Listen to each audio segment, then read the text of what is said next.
back into what happened on our first day, phase one, and we got into one around the group. What happened?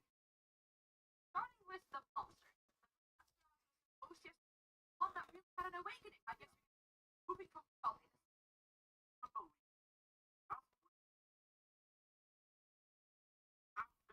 Let's just remind you,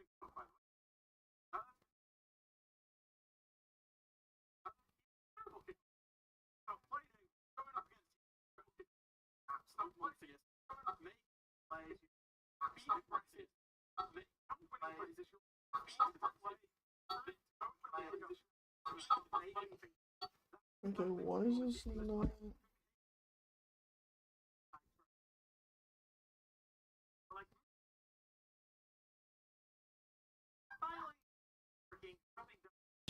And it just reminds me of the story of someone that we know and love. That's Noah, who started off his first stage of EML struggling all the way deep, one of the worst rated players, and ended up being the best rated player in kickoff. Maybe there's a path to follow for Riaz. And then we'll have a look at the, well, the moment from yesterday, rather. If you stick with us all the way until the end yesterday, the very final round, we had the craziest clutch we saw yesterday.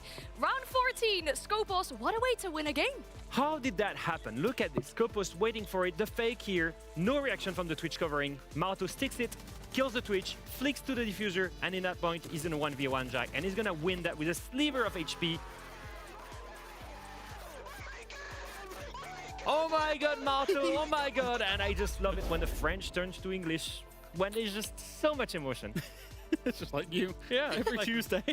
No, that was crazy. What a crazy play, but like, Yeah. I still can't fathom it.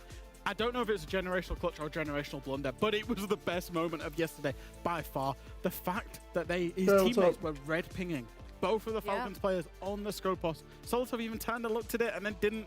I don't know. Brain explosion from him, but still one hell of a play.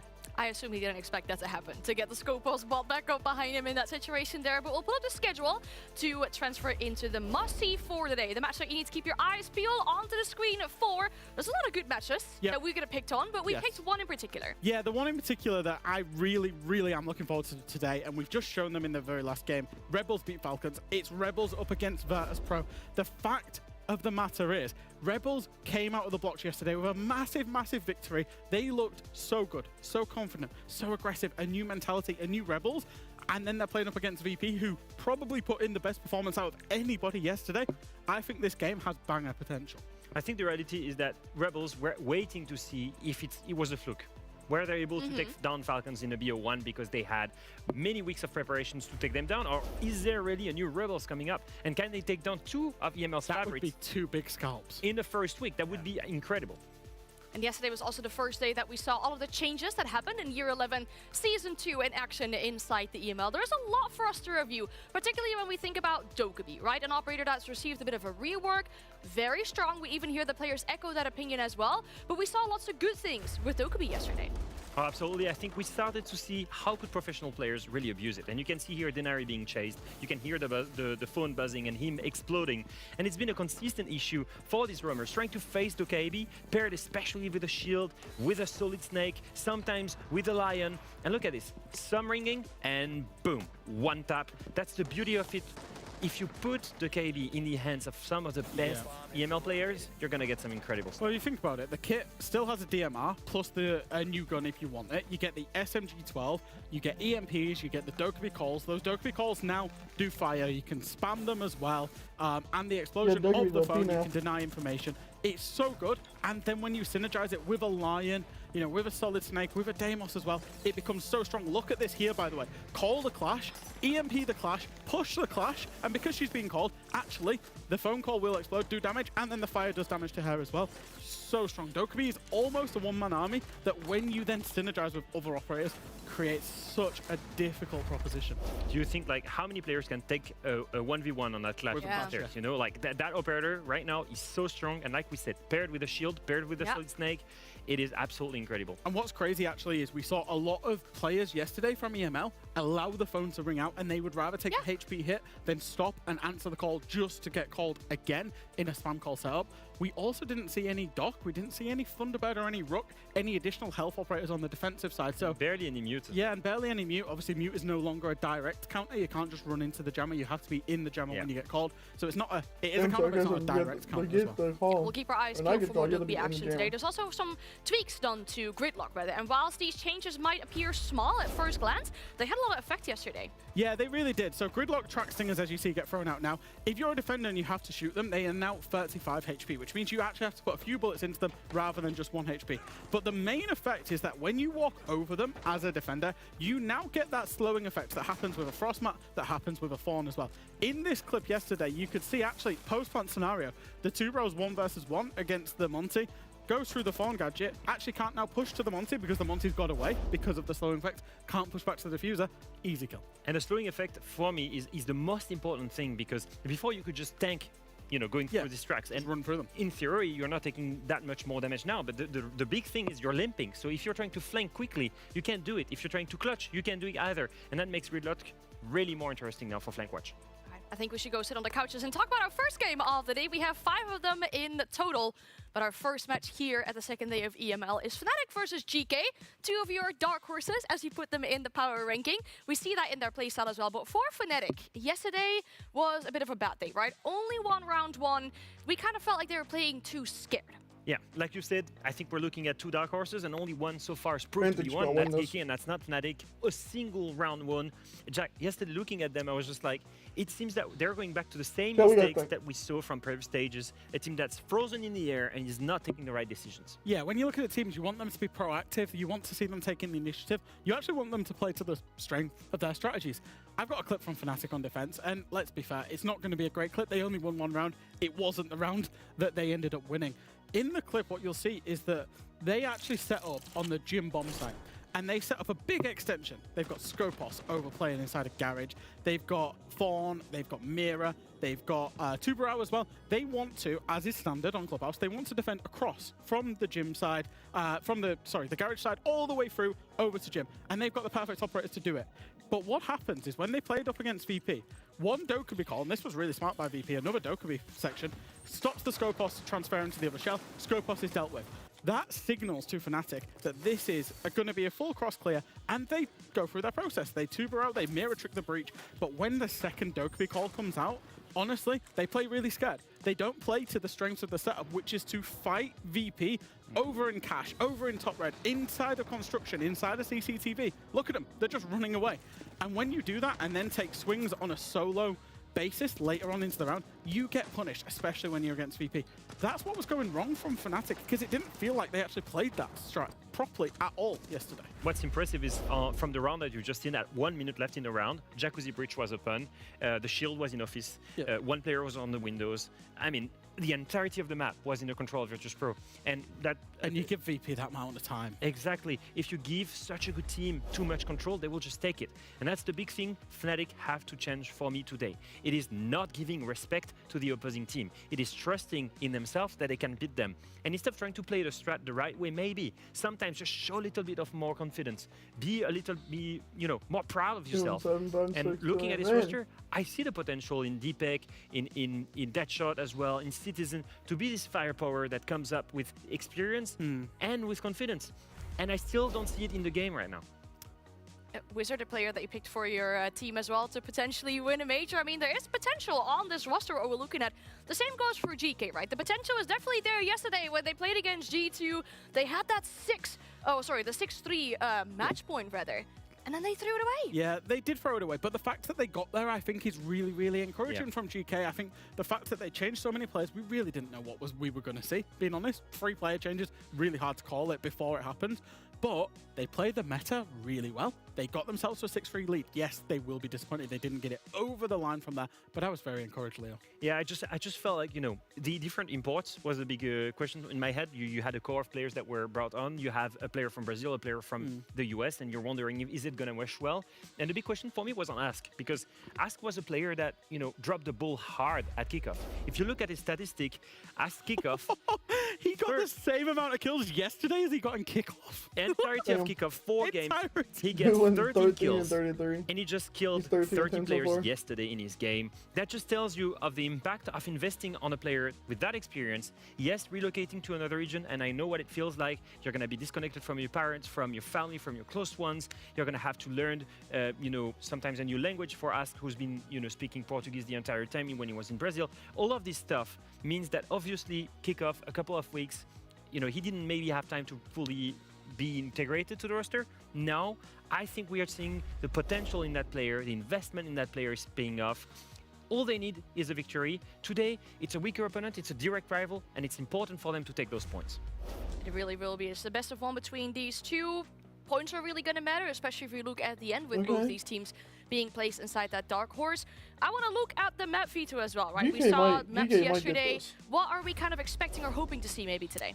Well, probably not this, to be honest. In terms of Bank, we've not seen GK play it in Tier 1.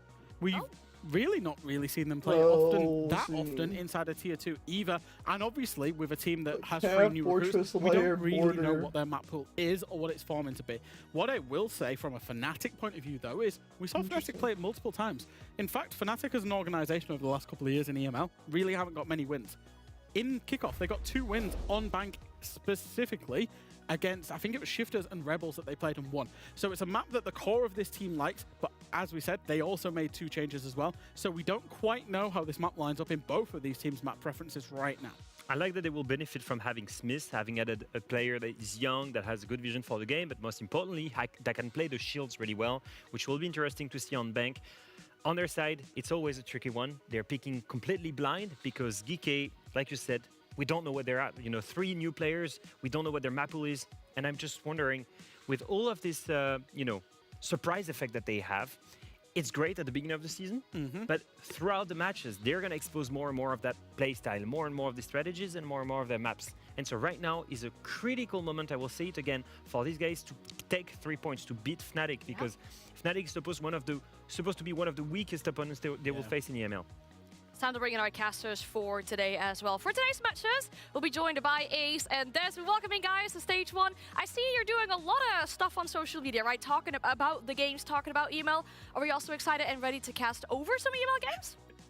Definitely. Just don't get too started on that 1 versus 3 from yesterday. He's been having a meltdown the last 24 hours. We're not doing it yet. Falcons play later, but it's coming. Don't you worry.